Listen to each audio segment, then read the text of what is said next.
অষ্টম বাপা ফুড প্রোতে এসে আমার খুব ভালো লাগছে, কারণ আমরা দেখতে পাচ্ছি যে আমাদের মতো কোম্পানি জেনসন নিকলসন, আমরা যারা food grade infant formula can এখানে বাংলাদেশে বানাচ্ছি, এবং আমরা এমন একটা এক্সাম্পল ক্রিয়েট করেছি যে এই ধরনের ফুড গ্রেড ক্যানও বাংলাদেশে ইম্পোর্ট সাবস্টিটিউট হিসেবে বানানো যায়।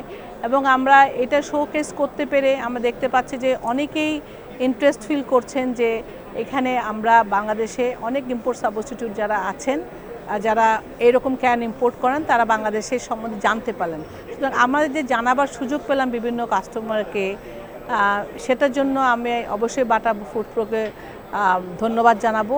এবং এর ফলে আরেকটা জিনিস সুবিধা হচ্ছে যে অনেকেই আমাদের এখানে আমরা সাপ্লায়ার তৈরি করতে পারবো, ইন্ডাস্ট্রিয়ালিস্ট তৈরি করতে পারবো, কারণ এখানে মেশিনারিজের অনেক এক্সিবিশন হচ্ছে এবং এটা একটা সাকসেসফুল প্ল্যাটফর্ম, কারণ এখানে অনেকেই অষ্টমবারের মতো রিপিট করছেন, আসছেন।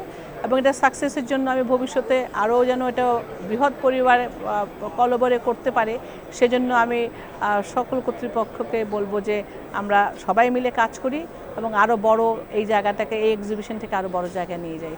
আর যারা এই এক্সিবিশনটা করেছেন তাদের সকলকে ধন্যবাদ, এবং আমার পক্ষ থেকে, আমাদের কোম্পানির পক্ষ থেকে আপনাদের সকলকে ধন্যবাদ।